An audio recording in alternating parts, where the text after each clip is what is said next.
Predator cubs challenged all, then fell asleep on the human's lap.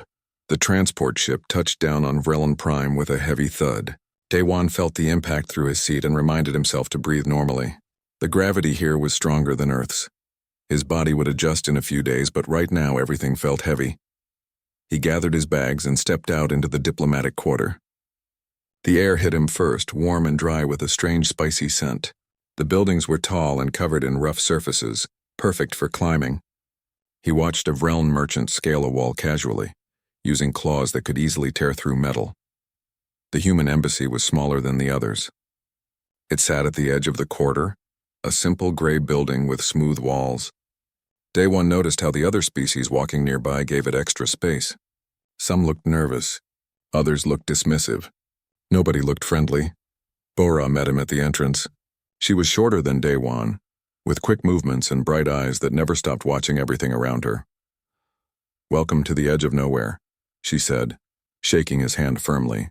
"You're the new cultural liaison. I'm the xenobiologist who gets to explain why everyone here thinks we're either monsters or snacks. Which one do the Vreln think?" Daewon asked. "Depends on the day." Bora led him inside. The embassy was cool and quiet. Earth plants grew in containers along the walls, a small piece of home. The Vreln are apex predators, top of their food chain for millions of years. They respect strength, but to them we look soft, fragile, like prey. But they've seen human soldiers. They know what we can do. That's what confuses them. Bora stopped at a window overlooking a small greenhouse. "We look weak but fight like cornered animals. They don't know what to make of us, so they avoid us mostly." Daewon spent his first 2 days reading reports and learning the layout. The embassy had 12 staff members. Everyone was polite but tired. This was considered a difficult posting. Most diplomats counted the days until their assignment ended. On the third day, Daewon went to the greenhouse. It was his favorite part of the embassy. Tomatoes grew in one section, herbs in another. The smell of basil and mint reminded him of his mother's garden back home. He knelt down to check the soil moisture, his fingers pressing into the dark earth. A sound made him pause, soft scraping like claws on stone. He didn't turn around. 3 shapes moved in his peripheral vision, small but not harmless, brown cubs barely reaching his waist if they stood upright. They moved with the fluid grace of born hunters, spreading out to flank him. The largest one had bright orange fur with black stripes. She crept closer, her golden eyes fixed on Daewon's back. Next to her, a dark red cub with broader shoulders moved more carefully. The third was smallest, gray with white patches hanging back slightly. Daewon kept working with the plants. His heart beat faster, but he controlled his breathing. Fear was just information. It told him to be careful, not to panic. The orange cub puffed up her fur, making herself look bigger. She hissed, showing small but very sharp fangs. It was meant to be threatening. Daewon recognized the behavior. He had worked with enough frightened animals in the emergency room, pets brought in with their injured owners. This was play aggression mixed with real curiosity. The cubs were testing him. He still didn't turn around. Instead, he spoke quietly, his voice calm and even. "The tomatoes are almost ripe. They'll be red in a few more days." The cubs froze. Prey was supposed to run. That's what prey did. Daewon picked up a watering can and moved to the next row of plants. The cubs followed, still trying to flank him. The orange one made another aggressive display, rising on her back legs and spreading her arms wide. Her claws extended sharp enough to cut through his skin easily. "I've never seen a Vrelin up close before," Daewon continued in that same quiet voice. "Your fur is beautiful, orange and black like a sunset." The cub's ears flattened in confusion. The red cub growled low, a rumbling sound that vibrated in the air. The gray one watched everything with wide eyes. Daewon reached into his pocket slowly and pulled out a small earth fruit, a kumquat. He placed it on the ground and stepped back. "Would you like to smell this? It's from my world. Very sour but interesting." The orange cub looked at the fruit, then at Daewon, then back at the fruit. This wasn't how things were supposed to go. Warriors fought, prey ran. What was this human doing?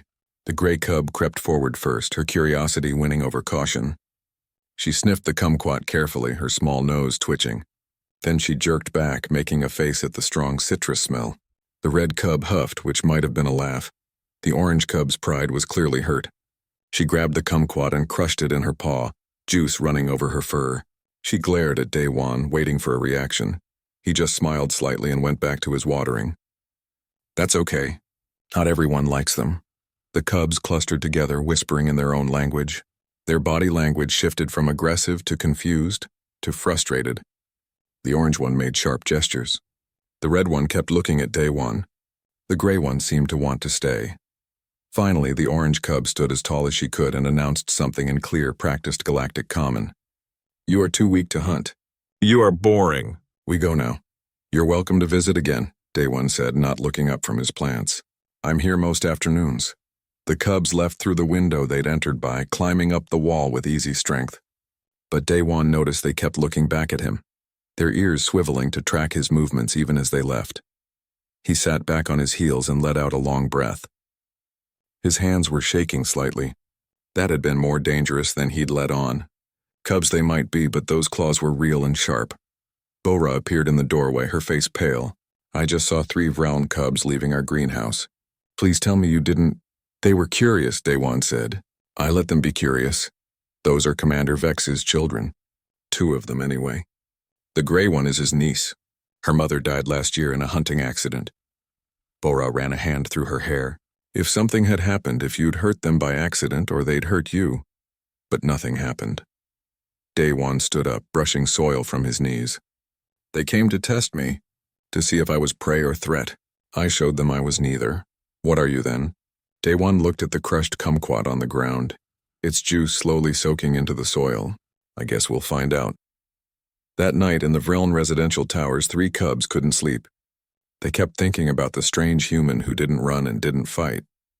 Their worldview, built from stories of glorious hunts and honorable combat, had no space for someone who simply continued watering plants while being threatened.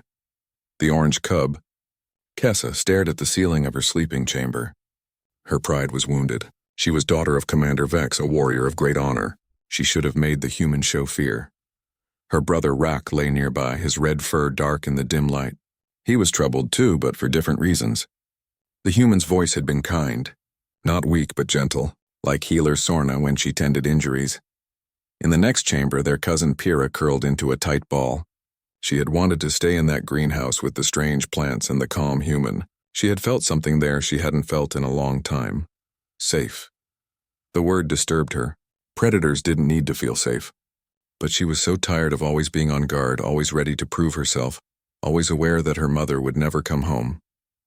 Tomorrow, Kessa decided, they would return. They would find out what this human really was, and then everything would make sense again. She had no idea how wrong she was. Predator cubs challenged all, then fell asleep on the human's lap. Kessa couldn't concentrate on her lessons. The instructor was teaching proper stalking techniques, but her mind kept wandering back to the human embassy. 2 days had passed since their first visit, and the confusion hadn't faded. If anything, it had grown worse. Next to her, Rak was equally distracted. He kept glancing at their cousin Pyrrha, who sat apart from the other cubs. She was always apart these days, ever since her mother died. But yesterday she'd seemed more engaged than usual, talking about the strange plants in the human greenhouse. When the lesson ended, Kessa made her decision. We go back today. Why? Rak asked, though he didn't sound opposed. You said he was boring. We need to understand what he is. For intelligence gathering. Kessa's ears flattened slightly. She didn't like admitting that the human had confused her. Father says humans are unpredictable. We should learn about them. Pyrrha's ears perked up immediately. We can go back. Only to observe properly this time, Kessa said firmly. We watch from hiding, learn how humans behave when they think they're alone. They waited until mid-afternoon, then slipped away from the residential tower. The diplomatic quarter was busy with various species conducting trade and negotiations. The cubs moved through the crowds easily, their small size an advantage. Most adults paid them no attention. The human embassy was quiet from the outside. They climbed the rough wall of the neighboring building and peered through the windows. The greenhouse was empty. Kessa felt an unexpected stab of disappointment which annoyed her. There, Rak whispered, pointing to a larger window. Through it, they could see a common room with soft seating and work surfaces. The human called Daewon sat at a table, pressing buttons on a datapad. The female human, Bora, sat nearby with strange equipment. The third human, the one with gray in his hair, was working on a broken piece of machinery. His name tag read Tae-sung. The cubs found a ventilation grate that let them inside the walls. It was tight but manageable. They settled into a space above the common room, looking down through another grate. From here, they could observe everything. For a while, nothing interesting happened. The humans worked quietly. Bora muttered to herself about sample contamination. Daewon read reports and made notes. Tae-sung cursed softly at the broken machine. Then Tae-sung made a sharp sound of pain. The machine had broken further and a jagged edge had cut deep into his palm. Blood ran down his wrist, bright red against his skin. The cubs tensed. Blood meant injury. Injury meant weakness. Weakness meant but the other humans didn't attack. They didn't sense opportunity. Instead, Daewon moved quickly to Tae-sung's side, pulling out a white box from a cabinet. His movements were calm but efficient. He spoke in a quiet voice, words the cubs couldn't quite hear from their hiding spot. He cleaned the wound with careful attention. Tae-sung winced but stayed still. Daewon wrapped the injury with white strips of cloth, his fingers moving with practiced precision. The whole time he kept talking in that same steady voice. "You're lucky it missed the tendon," Daewon said. "Keep it elevated. I'll check it again tonight." "Thanks, Doc," Tae-sung replied. His face was pale, but he managed a weak smile. "Remind me not to fix equipment when I'm tired. I remind you every time. You never listen." Bora brought Tae-sung water and something to eat. The three humans sat together for a moment, and Tae-sung's color slowly returned to normal. Pyrrha watched with her ears forward, completely focused. The way Daewon had moved reminded her of Healer Sorna. That same careful attention to injury, that same calm presence. But Daewon was supposedly prey, wasn't he? Weak and soft? The confusion made her head hurt. A sound escaped her throat, barely a whimper. But in the quiet room below, it was enough. Her paw slipped, knocking against a metal panel. The clang echoed through the ventilation shaft. She froze, terror washing through her. Her claws extended instinctively, digging into the metal surface. Below, the three humans looked up. Pyrrha expected shouting, weapons, maybe even an alarm. Instead, Daewon simply smiled. "I know you're there," he called up gently. "You're welcome to come down if you want. Or you can stay hidden. Either way is fine." He stood and walked to a small cooling unit, pulling out a container. He poured water into 3 small bowls and set them on the floor. Then he added some kind of dried meat to plates beside the bowls. "The water is clean. The food is safe for Vreln to eat. I checked with Healer Sorna yesterday." He returned to his seat. "You must be thirsty after climbing around in those vents." The cubs looked at each other in the darkness of the ventilation shaft. Kessa's tail lashed in frustration. The human knew they were there and didn't care. Didn't fear them, didn't challenge them. Just offered water and food like they were welcomed guests. "It's a trap," Kessa whispered. "Maybe," Rock whispered back, but he sounded uncertain. What kind of trap involved giving away resources? Pyrrha's throat was very dry. The vents were hot and they'd been hiding for over an hour. She could smell the water from here, cool and clean. Her tongue felt thick in her mouth. "I want to go down," she said quietly. "No." Kessa's voice was firm. "We observe only." But Pyrrha's need was stronger than her fear. She'd felt something the last time they were here, something she hadn't felt since her mother died. Whatever it was, she wanted it again. She moved before she could change her mind, crawling out of the vent and dropping to the floor with a soft thud. "Pyrrha!" Rack hissed from above, but it was too late. She stood on the floor of the common room, every muscle ready to run. The 3 humans watched her but didn't move. Daewon just nodded toward the water and food. "Help yourself. There's plenty." Pyrrha crept forward, keeping her eyes on all 3 humans. She reached the bowl and lapped up water quickly. It was cold and wonderful. She didn't realize how thirsty she'd been. Above, Kessa and Rock had a whispered argument. Finally, they emerged from the vent as well, dropping down on either side of their cousin. If Pyrrha was in danger, they wouldn't leave her alone. They drank too, though Kessa did it with her ears flat, as if being thirsty was a personal failure. "Why do you do this?" Kessa demanded when she finished drinking. She faced Daewon directly, trying to match the gaze of an adult even though she barely reached his waist. "Why give resources to strangers?" "You're not strangers," Daewon said simply. "You visited before. That makes you neighbors at least." "Neighbors," Rack repeated slowly, testing the word. "In Vreln culture, neighbors were pack adjacent. Not quite pack, but not outsiders either. It was a position of respect. "We came to observe you," Kessa said, trying to regain control of the situation, "to understand what humans are." "And what have you learned?" Daewon asked. He seemed genuinely curious. Pyrrha spoke before Kessa could. "You fix injuries. Like a healer. But you're supposed to be prey.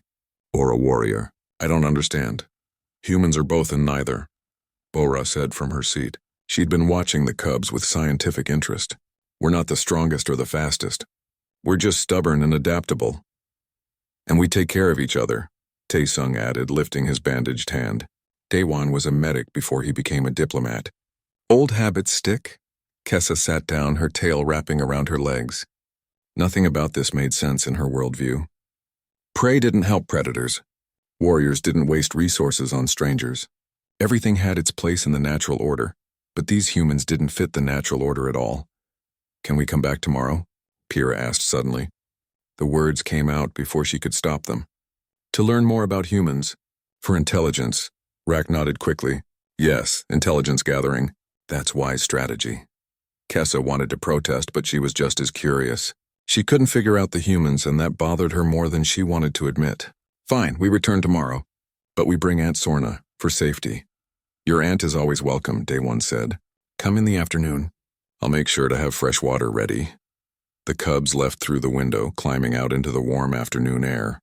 They didn't speak as they made their way back to the residential tower, each lost in their own thoughts.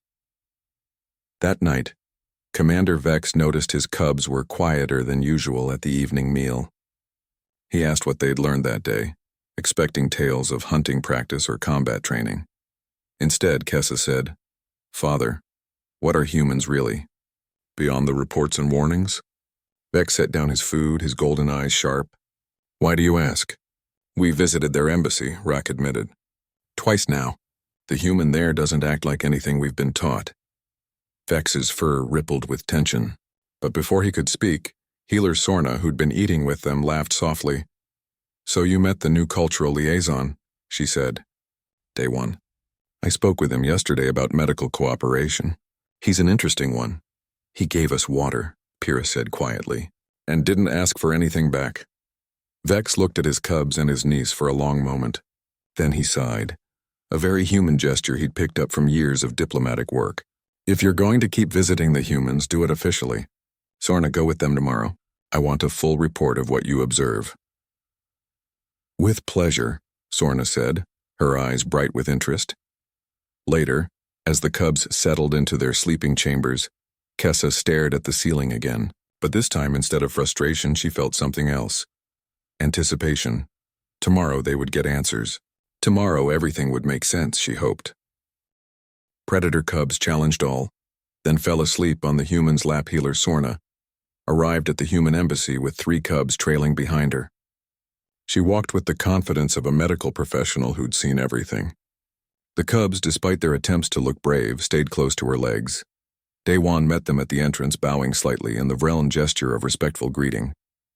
Sorna returned the gesture with approval, so the human had done his research on proper manners. "Thank you for allowing this visit," Sorna said in Galactic Common. Her accent was thick, but her words were clear. "Commander Vex has authorized an official cultural exchange. The cubs wish to learn about human customs. And you're here to make sure I don't corrupt them?" Daewon smiled, but there was understanding in his eyes. Something like that. Sorna's whiskers twitched with amusement. She liked this human already, though I confess my own curiosity. "Your medical background interests me. Then let's start with a tour. I can show you our agricultural methods if the cubs are interested. Or we could discuss comparative medicine. Plants," Pyrrha said immediately, then looked embarrassed at her outburst. "Plants it is." Daewon led them to the greenhouse. The afternoon sun filtered through the transparent roof, making everything warm and bright. The smell of growing things filled the air. For the next hour, Daewon explained Earth agriculture. He showed them how humans had learned to grow food in almost any environment, how they'd taken wild plants and, over thousands of years, bred them into reliable crops.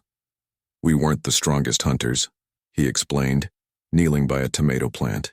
"So we learned to make food come to us instead of chasing it. We grew it, protected it, harvested it. That seems," Kessa struggled for words, "efficient. but not honorable. Where's the glory in waiting for food to grow? The glory is in patience, Daewon said. He picked a ripe tomato and offered it to her. Try it. Kessa bit into it cautiously. The taste was strange, sweet, and acidic at the same time. But not bad. She took another bite while trying not to look too interested. Rock asked the question that had been bothering him. But humans do hunt. We've seen the records. Your soldiers fight hard. How can the same species grow plants and fight wars? Daewon sat back on his heels, considering the question carefully. On Earth, humans were persistence hunters. We didn't chase prey for minutes or hours. We chased for days. We weren't fast, so we just never stopped following. The prey would run until it collapsed from exhaustion. Then we'd catch up, still running at the same steady pace. Sorna's ears pricked forward. Endurance over power. Exactly. We learned that refusing to give up was a kind of strength. We could outlast almost anything.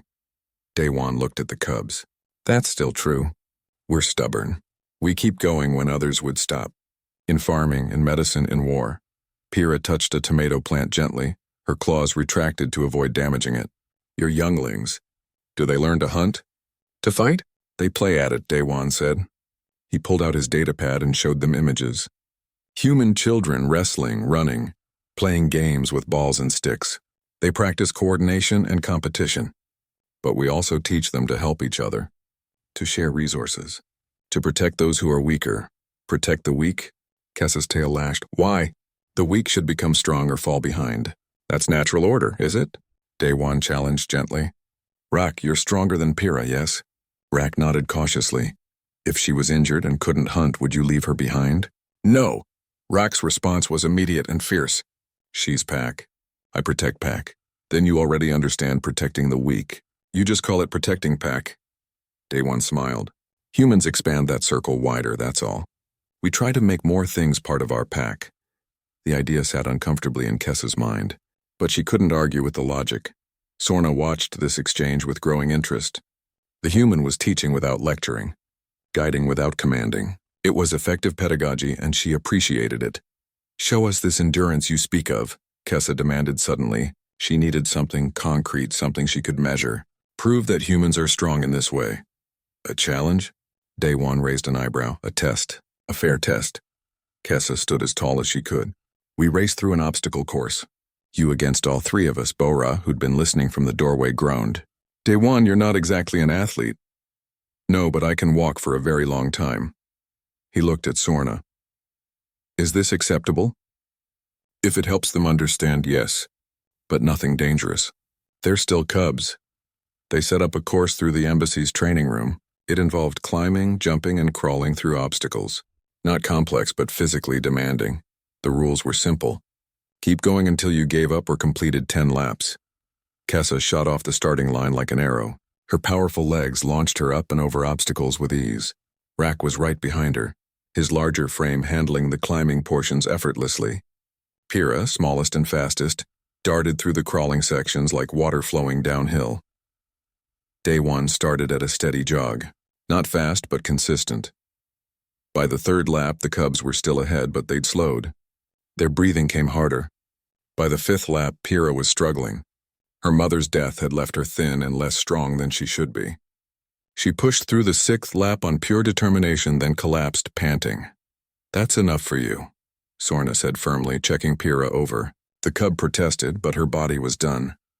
Kessa and Rak made it through the eighth lap, but they were stumbling now. Their muscles burned. Their lungs heaved. They'd never had to push this long before. Hunting was fast bursts of speed, not this endless grinding effort. Daewon was still jogging at the same steady pace. He was breathing hard and sweating heavily, but he hadn't slowed down. He completed the 8th lap, the 9th, the 10th, then he kept going. You can stop, Kessa gasped from where she lay on the floor. You won. Just one more, Daewon said. He completed an 11th lap before finally stopping. He bent over, hands on his knees, catching his breath. Humans aren't made for a sprinting, but we can keep going. Tae-sung appeared with water for everyone. The cubs drank gratefully, too tired to feel embarrassed about losing. You didn't stop, Rock said between gulps of water. There was something like awe in his voice. We're faster and stronger, but you just didn't stop. That's the human trick, Bora said. She'd been timing them. We're not impressive for one moment. We're impressive over time. Pyrrha had recovered enough to move. Without thinking, she climbed into Daewon's lap as he sat on the floor. She was too tired to be anywhere else, and he was close and stable and safe. She tensed, expecting him to push her away. Predators didn't tolerate weakness, but Daewon just adjusted his position to support her weight better and continued talking with Sorna about the exercise. It felt like when her mother used to hold her. That same sense of being protected. Pyrrha's eyes grew heavy. Kessa saw her cousin relax against the human. She saw how Daewon unconsciously stroked Pyrrha's fur, the same way Sorna did when comforting cubs. She saw that for all the human's talk of endurance and persistence, his first instinct when a tired cub climbed on him was to be gentle. "I still don't understand you," Kessa admitted. She was too exhausted to maintain her pride. "You're not prey. You're not a warrior. What are you?" "A person," Daewon said simply. "Just a person who tries to do the right thing." Sorna laughed, a purring sound. "That might be the most human answer I've ever heard. You define yourself by behavior, not nature." "Behavior can be changed," Daewon said. "Nature is harder. So we focus on what we can control." Rock lay down next to Daewon, too tired to care about dignity. "Can you tell us about human warriors?" "The ones who fight." And so Daewon told them stories. About human soldiers who carried wounded enemies to medical care during wars. About peacekeepers who stood between warring factions, armed only with patience and willingness to talk. About medics who ran into danger to save lives, any lives, even enemies.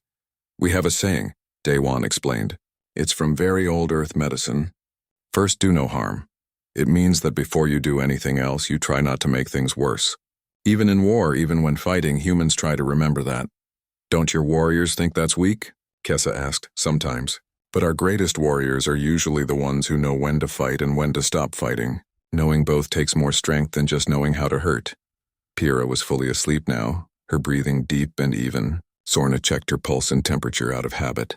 Everything was normal. The cub was simply exhausted and felt safe enough to sleep. When Commander Vex arrived to collect his cubs an hour later, he found a strange scene. His daughter sat talking earnestly with the human about combat philosophy. His son was asking questions about Earth animals, and his niece was curled up asleep in the human's lap, peaceful for the first time in months. Sorna stood when Vex entered. "Commander, your cubs performed admirably today. They pushed themselves past their limits." "I see that." Vex looked at Daewon, who was carefully holding Pyrrha so she wouldn't wake. "You're comfortable with cubs, human?" "I worked in a hospital on Earth, pediatric emergency room. I'm used to scared kids." Daewon spoke quietly to avoid waking Pyrrha. "Cubs aren't much different. They need to feel safe. She hasn't slept well since her mother died." Predator cubs challenged all, then fell asleep on the human's lap. 3 weeks passed, and the cubs' visits became routine. Every afternoon they arrived at the human embassy. Sometimes healer Sorna came with them. Sometimes they came alone, now that Commander Vex had given official approval. The other species in the diplomatic quarter noticed. Ambassador Quiln, the nervous avian diplomat, mentioned it during a council meeting. "Is it wise?" he chirped, his feathers ruffling with anxiety. "Allowing Vreln cubs such close contact with humans? What if there's an incident? The commander is a powerful military leader. If something happens to his offspring..." "Nothing will happen," Sorna said firmly. She'd become a regular presence at these meetings, representing medical interests. "I observe every visit. The human is careful and appropriate.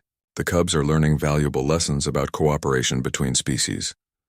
Or the humans are manipulating them," Captain Throme suggested. The insectoid trader clicked his mandibles thoughtfully. "Winning hearts and minds through the young.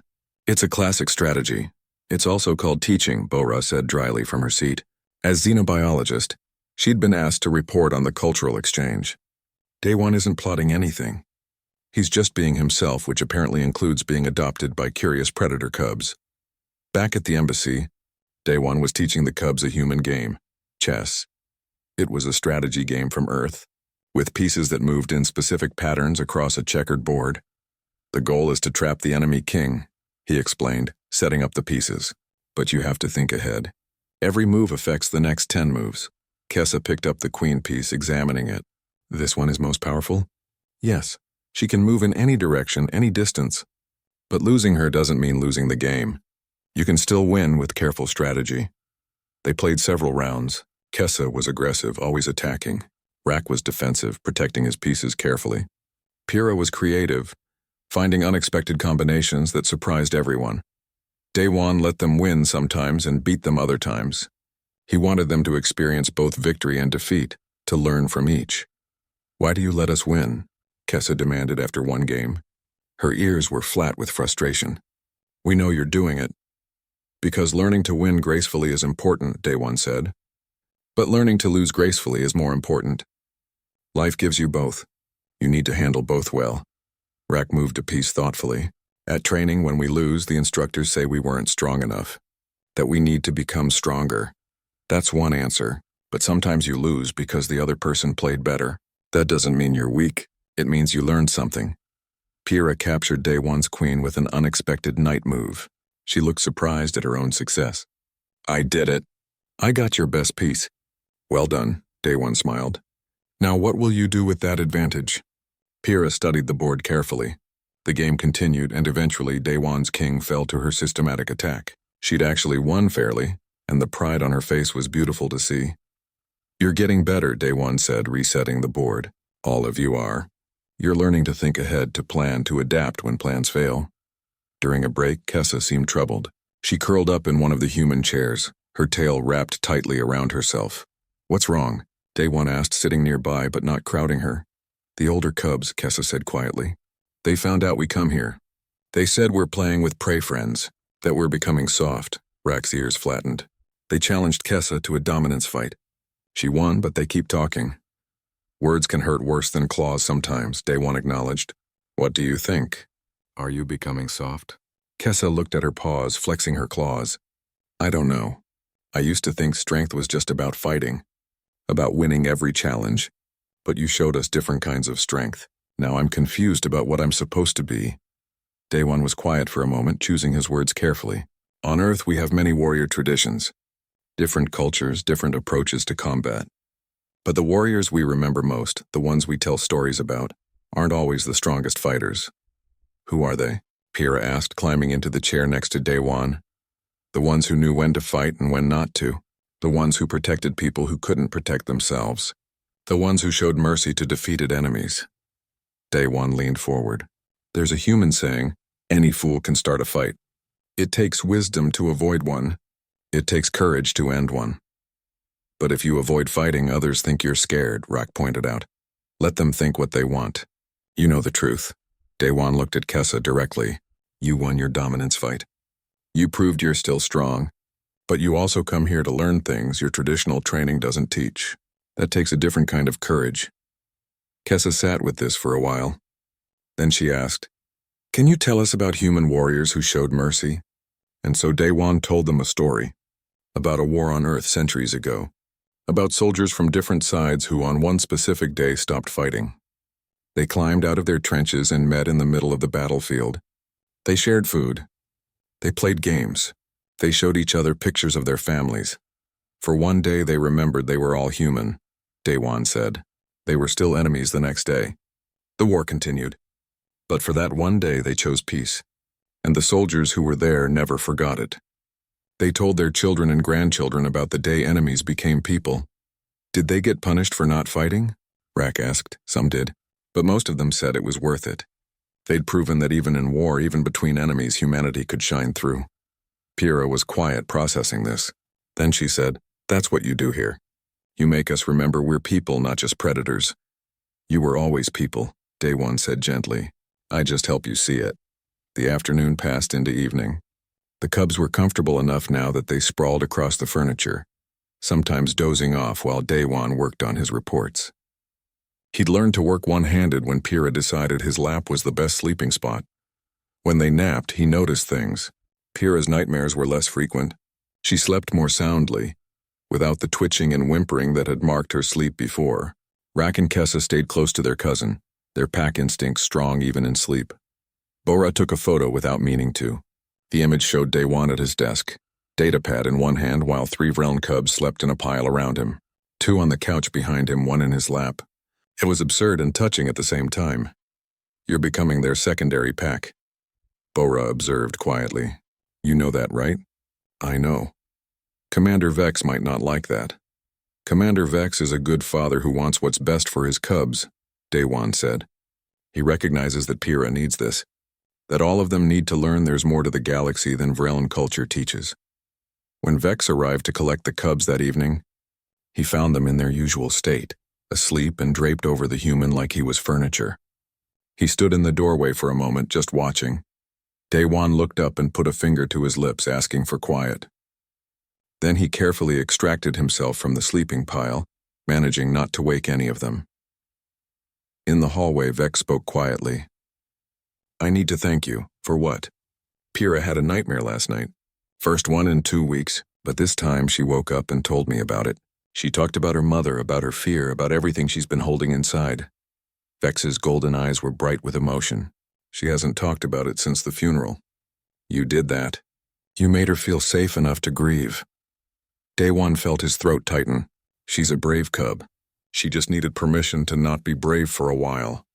My cubs have changed since meeting you. Kessa is thinking more before acting. Rak is more confident in himself. And Pyrrha is healing. Vex paused. In Vrellan culture, we have a term, pack friend. It's someone who isn't pack by blood but is pack by choice and action. I would be honored if you would accept that title. The significance of this wasn't lost on Daewon. He'd studied enough Vrellan culture to know that pack friend was a serious bond. It came with obligations and expectations. It meant he was now responsible for these cubs in a real way, not just as a friendly outsider. I would be honored, he said, and he meant it. They returned to the common room to wake the cubs. Pyrrha opened her eyes and saw her uncle talking with Daewon. She saw them standing close, speaking with mutual respect. She understood somehow that something had changed, something important. On the way home, Vex explained what pack friend meant. The cubs listened with growing excitement. Does this mean he's really ours now? Pyrrha asked. We can claim him? He's his own person, Vex corrected. But yes, he's chosen to be part of our pack circle. That's not a small thing. Kessa walked with her head high. Let the other cubs talk now. Her pack friend was a human who'd taught her that wisdom and strength could exist together. Who'd shown her that protecting others wasn't weakness. That night, all 3 cubs slept soundly. They dreamed not of hunts or battles, but of afternoons in a greenhouse. Of patient voices explaining strange concepts. Of feeling safe enough to simply be cubs instead of always proving their strength. And in the human embassy, Daewon looked at the photo Bora had taken. 3 fierce predator cubs at peace. He saved it to his personal files, labeling it simply, family. Predator cubs challenged all, then fell asleep on the human's lap. The Galactic Council observers arrived on a morning that felt wrong from the start. The air was too still, and the usual sounds of the diplomatic quarter seemed muted. Daewon felt his instincts prickling, that old emergency room sense that something was about to go badly. The observation was scheduled for the main diplomatic hall, a large open space where multiple species could gather.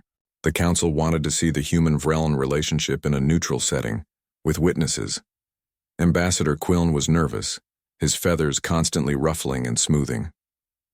Captain Throme watched everything with his compound eyes, missing nothing.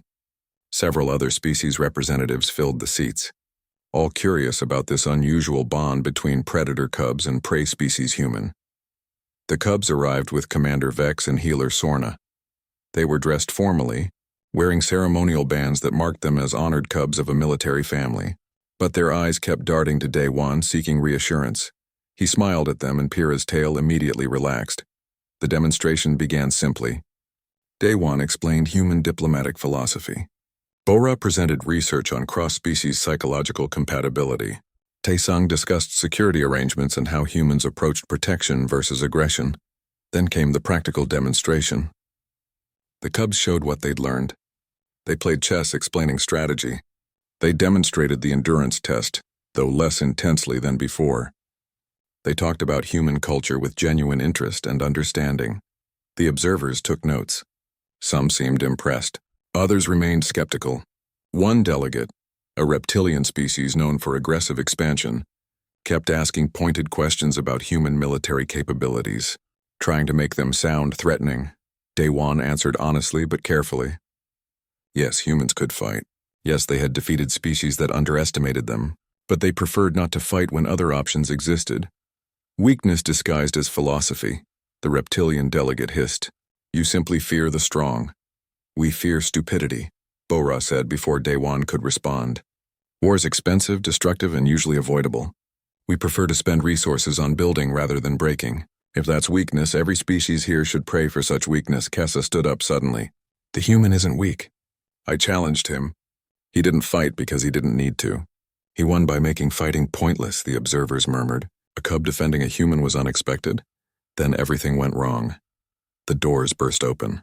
Alarms shrieked. A creature crashed into the hall, all teeth and claws and desperate hunger. It was a Rakthir, an apex predator from Vreln Prime's deep wilderness. They rarely came into populated areas, but when they did, they were dangerous. This one was young, probably chased from its territory by a larger Rakthir. It was starving and desperate, which made it unpredictable. Panic erupted. Ambassador Quiln took flight immediately, heading for the upper windows. Captain Throme sealed himself in a protective ball. Other delegates scrambled for exits. The cubs were frozen in the center of the hall, too far from any door. The Rakthir focused on them instantly. Small, young, isolated. Easy prey, Commander Vex roared, drawing his weapon. His warriors moved to intercept. But they were on the wrong side of the hall. They'd never reach the cubs in time. Daewon didn't think. He ran. He positioned himself between the cubs and the Rakthir, spreading his arms wide to make himself look larger. The creature was twice his size, with jaws that could crush metal. His body wouldn't stop it if it decided to attack.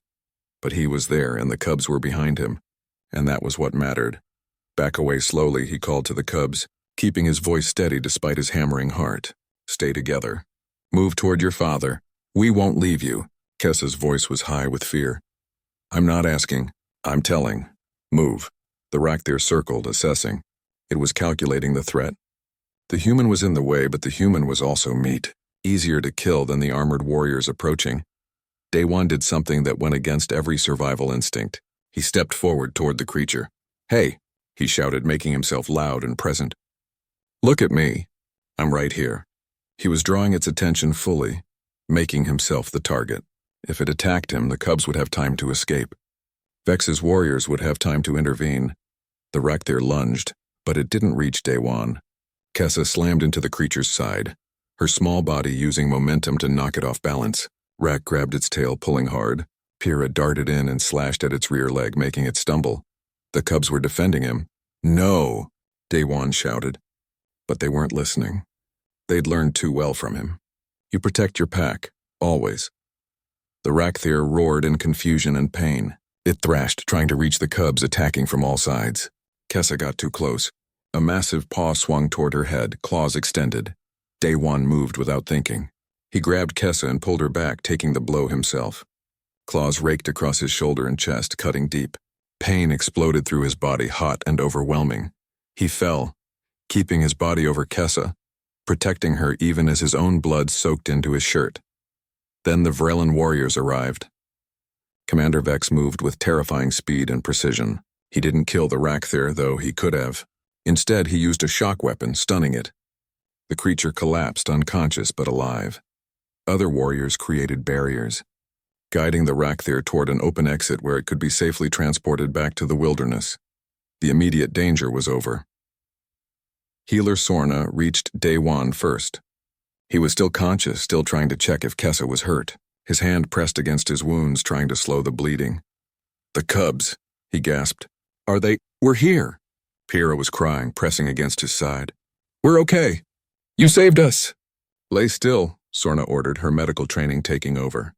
She worked quickly, applying emergency treatment to stop the bleeding. Bora, get human medical supplies. His biology is different from ours. Bora was already running, shouting into her communicator. Commander Vex knelt beside Daewon, his face showing more emotion than any observer had ever seen. You foolish, brave human. You could have died. Cubs, Daewon managed. His vision was getting fuzzy at the edges. Had to protect the cubs. Why?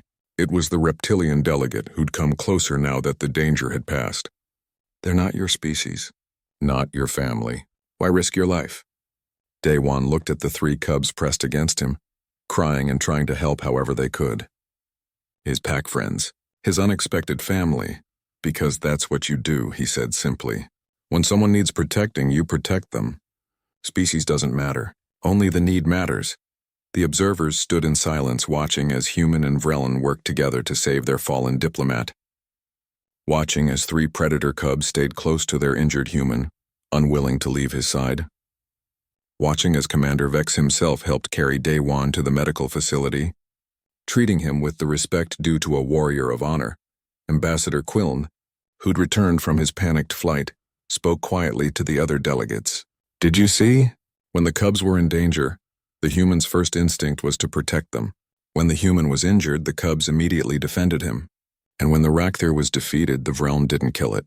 They showed mercy to a creature that attacked them. The human taught them that, Captain Throme observed. Mercy, restraint, protection of the weak. So who taught whom? Another delegate asked. Did the human teach the Vreln cubs, or did the cubs teach the Vreln warriors? Both, Quiln said. They taught each other. That's what partnership means. In the medical facility, Daewon drifted in and out of consciousness while Sorna and Bora worked to repair the damage. The wounds were serious but not fatal. He'd be recovering for weeks, but he'd survive. The cubs refused to leave. They curled up in the corner of the medical room, watching every procedure. When Daewon woke briefly, the first thing he saw was 3 pairs of golden eyes staring at him with fierce protectiveness. Still here? He whispered. Always, Kessa said firmly. Pack friends don't abandon pack friends. You scared us, Rock added. His voice shook. You jumped in front of death for us. Would you have done differently? Daewon asked. The cubs looked at each other. Then Pyrrha said quietly, No, we proved that. We attacked the Rakthir to save you. We learned from you. Then we're all foolish and brave together. Commander Vex entered the room. He'd been giving reports to the council observers. Now he sat beside Daewon's bed, his massive frame somehow gentle in the small space. The council observers have reached a consensus, he said. Humans are not to be classified as dangerous, nor as prey. You're to be designated as protective allies, species with high pack bonding potential across genetic boundaries. That's very scientific, Daewon said weakly. It means they understand now what I've known for weeks. Humans are dangerous only to those who threaten what you've chosen to protect. Vex's eyes were bright with emotion. You proved that today. You were willing to die for cubs that aren't even your species. They're mine in every way that matters. Vex made a sound that might have been a laugh or a sob. Yes, they are. The observers wanted a final statement. They got it from an unlikely source. The 3 cubs standing together in the diplomatic hall, speaking to species much older and more experienced.